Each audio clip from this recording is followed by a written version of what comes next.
Aanguin po natin ang pagbasa sa Ebanghelyo ni San Marcos, Kabanatang 11, mga talatang 27 hanggang 33. Noong panahong iyon, pumunta na naman si Jesus at ang mga alagad sa Jerusalem. Samantalang si Jesus ay naglalakad sa templo, nilapitan siya ng mga punong saserdote, ng mga eskriba at ng matatanda ng bayan. Tinanong siya, "Ano ang karapatan mong gumawa ng mga bagay na ito? Sino ang nagbigay sa iyo ng karapatang ito?" Sumagot si Jesus, "Tatanungin ko rin kayo. Pag sinagot ninyo ako, saka ko naman sasabihin sa inyo kung ano ang karapatan kong gumawa ng mga bagay na ito. Kanino nagmula ang karapatan ni Juan upang magbinyag? Sa Diyos ba o sa mga tao?" At sila ay nag-usap-usap. Kung sabihin nating mula sa Diyos, itatanong naman niya sa atin, bakit hindi ninyo siya pinaniwalaan?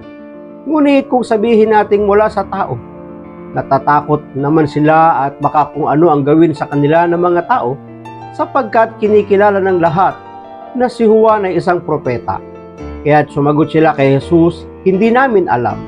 Sinabi ni Jesus sa kanila, "Hindi ko rin sasabihin sa inyo kung ano ang karapatan kong gumawa ng mga ginawa ko."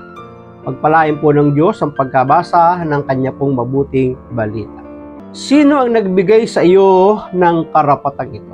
Mga tanong na ipinukol, ibinigay ng mga saserdote, ng mga pinuno ng bayan sa ating Panginoong Yesus sa lahat ng kanyang mga ginagawa. Hinahanapan siya ng authority o kapangyarihan o pagpapahintulot ng sino man, sapagkat walang kapahintulutan sa kanilang lahat ang ginagawa ng ating Panginoon. Kaya't ang Panginoong Yesus ay nagtanong din sa kanila, sapagkat nauna si Juan sa kanya, kanino ba nanggaling ang kapangyarihan ni Juan? Kung sa Diyos, sasabihin niya, bakit ninyo pinaniwalaan? Kung sasabihin niyang sa tao, bakit hindi nila sinabi? Sapagkat natatakot sila sa mga tao dahil kinikilala ng mga tao si Juan. Tama naman sana ang katanungan kung naghahanap talaga ng katotohanan ang mga punong pari at mga guro ng batas.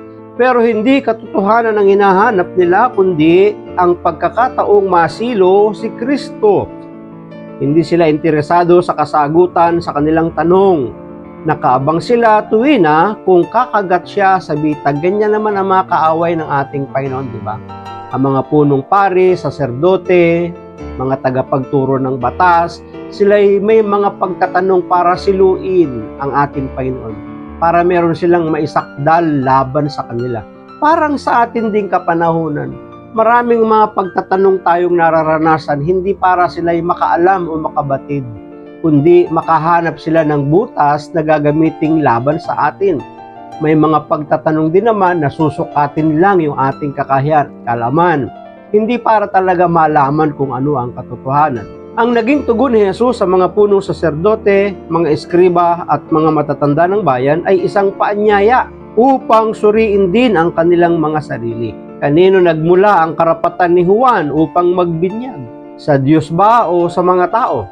Batid nilang kahit anong sagot, masisira ang kanilang diskarte. Tingnan ninyo, ibinalik sa kanila ng Panginoon yung kanilang bitag para kay Jesus. At kahit anong isagot nila, basag sila sa ating Panginoon, di ba? Hindi sila handang manindigan, hindi rin sila handa para tanggapin ang pinagmumulan ni Jesus. Punong-puno ang kanilang mga puso ng negatibong pag-iisip, sarado na ang kanilang puso. Mas naging matimbang ang kanilang sariling interes at katayuan sa mata ng sambayanan kaysa makinig sa paanyaya ng katotohanan. Lingid sa kanilang kamalayan, sinasalungat na nila ang plano ng Diyos. Kaya makikita natin na gano'n na lamang din yung pagbabalik ng tanong sa kanila ng Panginoon, sapagkat hindi nila naiintindihan, nauunawaan kung ano ba ang plano ng Diyos. So may mga pagkakataon bang sumasalungat din tayo sa Diyos? Or tayo ay sinasalungat din? Paano ba natin ito hinaharap? Kaya ba natin silang tanggapin? Kaya ba nilang sagutin? Kaya ba nating ipabatid sa kanila kung ano ang kalooban ng Diyos sa ating buhay at sa buhay nila? Maraming salamat at pagpalain po tayo ng ating Panginoon. Ang akin lang palaging sambit, I love you with the love of the Lord. Bye-bye and bye-bye.